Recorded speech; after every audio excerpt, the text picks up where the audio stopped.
Long ago, when Peter Sans and Hannah were called Stuart and Falcon, it was nearly Christmas on Duke's old line. But it didn't feel very merry this year. Winter came hard and fast, and the line had no snowplows, so it wasn't safe for the engines to be out in the heavy snow. Falcon grumbled more than usual.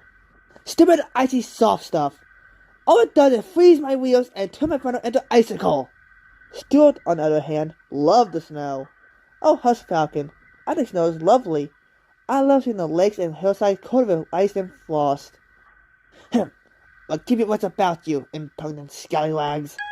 Snow may be cold and pretty, but it's also dangerous, especially if you get stuck in it." Stuart and Falcon took no notice. In hindsight, they really should have. The next day, Stuart was feeling restless as he brought his last train to the station. "Why do we have to close early today? The sun's shining and the line's clear." "Sorry, Stuart, but heavy fall's coming tonight, and we don't want to be caught in it." Stuart knew he was right, but was still cross and eager to work. Thankfully, a familiar figure standing on the platform brought a smile to Stuart's smoke box. We know her as Mrs. Kindly, but it was long before she lived near Thomas's branch line, when she was much younger and in much better health. Today she looked miserable. "What's the matter, ma'am?" "My grandmother's very sick and lonely. I want to visit her in the hills for Christmas, but the roads are too icy and dangerous." "Ooh, your grandmother's cottage is close to my rails. Why don't I take you?" "Oh, I couldn't ask you to do that. What about a heavy fall tonight?" "Nonsense! I know the route like the back of my buffers. I can get you there and be back long before the snow hits." "Can we drive her, please?" Well, it wouldn't be too far out of the way.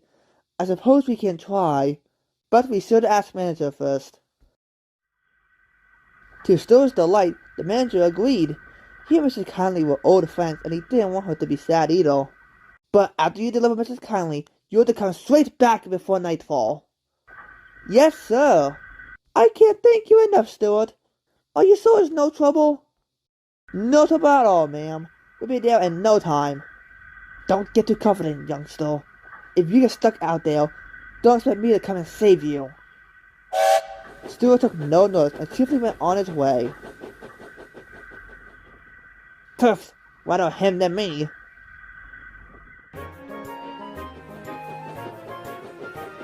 Stuart puffed merrily through the snowy countryside. He took great care as he admired the frosty landscape, the tree painted with glistening icicles, and the hills caked with powdery snow.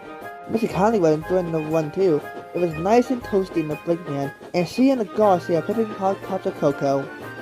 However, while everyone was enjoying themselves, no one was paying attention to the sky.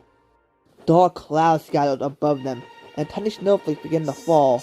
At first it was only a few flakes, but soon Stuart was pelted by a flurry of flakes, and the biting wind only made it worse. "Boo! I thought it wouldn't snow until later." "Guess the snow couldn't wait. It's only going to get worse up here in the hills." "Well, we can't stop now. Mr. Conley is relying on us." Whistling bravely, Stuart struggled on.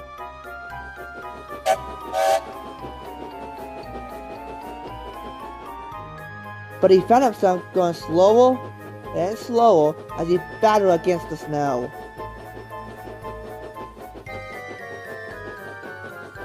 But at last, Stuart ground to a halt. His wheels were buried and he couldn't move. "Help!"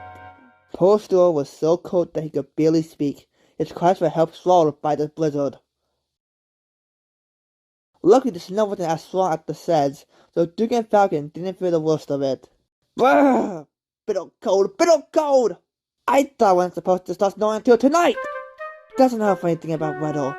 It doesn't care when you want it. It happens when it feels like it. "Do you think Stuart made it to the cottage safely?" "More likely the fool got stuck and is now freezing his funnel off."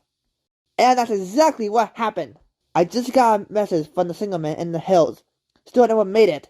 We can only assume he's stranded." "Wait, Grandpa! Where are you going?" "To rescue Mrs. Conley and that big-hearted knucklehead." "But you said Stuart sent me to come and save you." "And you believe that?" But it's dangerous out there! Oh, so now you scallywags listen. If you're so worried, you can stay here. Don't wait for me! And so, Duke found some workmen and set off to rescue with Falcon close behind.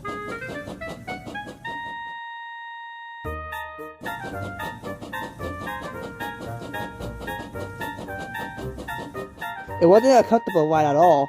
Sometimes they slip on the icy rails. Sometimes they'll stick fast and the men had to loosen them. But they struggled on regardless. Maybe next year Mr. Ted Mrs. Honey to just send her grandmother a card. Secretly, Duke agreed with him. It was dark before the snow finally started slowing down. But still his fire had gone out and his wheels were frozen solid. His driver and fireman took shelter in the brakeman with the guard and Mrs. Kindly. At least they were nice and toasty. Stu, on the other hand, felt miserable. Tearfully, he closed his eyes, waiting to become a giant green icicle. Everyone looked back, and there was Duke and Falcon charging through the snow, but the whistles blowing. This is where I found you, impudent scallywag. Grandpa! I thought you said you wanted to come save me! I'm probably going to start in the boiler. I realize that you're no good as an ice sculptor.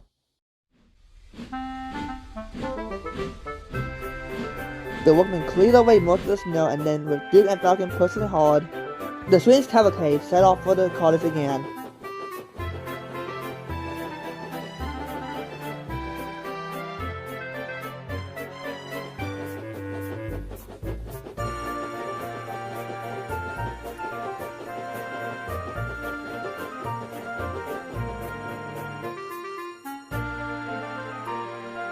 Finally, tired, freezing, the three Athens pulled up to the cottage of Mrs. Kindly's grandmother. Grandmother Kindly greeted them warmly. She invited them all to stay for the night. No one had the energy to protest or to try and brave the storm again. So the drivers, firemen, guard, and workmen all joined the Kindlys inside the cottage for a hot cocoa and a lovely Christmas dinner. While the youngsters were tucked away nice and safely in the nearby sheds, it was warm and cozy, but still felt silly. I'm sorry I didn't listen, Grandpa. You're right. Snow is nothing but trouble. That's all right, youngster. Your head wasn't working, but your heart was in the right place. I can't remember the last time I've seen Mr. Kindly so happy. Wow! A genuine compliment from Grandpa! It's a Christmas miracle! But this could have been avoided if you listened to me. Youngsters today. Honestly, in my young days, ancestors respected their elders and didn't. Stu and Falcon couldn't help laughing. They listened to Duke's grumblings for the rest of the night, before finally falling asleep to the roaring snowfall outside. Typical Grandpa, fiercely falling asleep at a Christmas party. Probably dreaming of the good old days again. Should we wake him up? Nah, we wake him and we won't hear the end of it until next Christmas.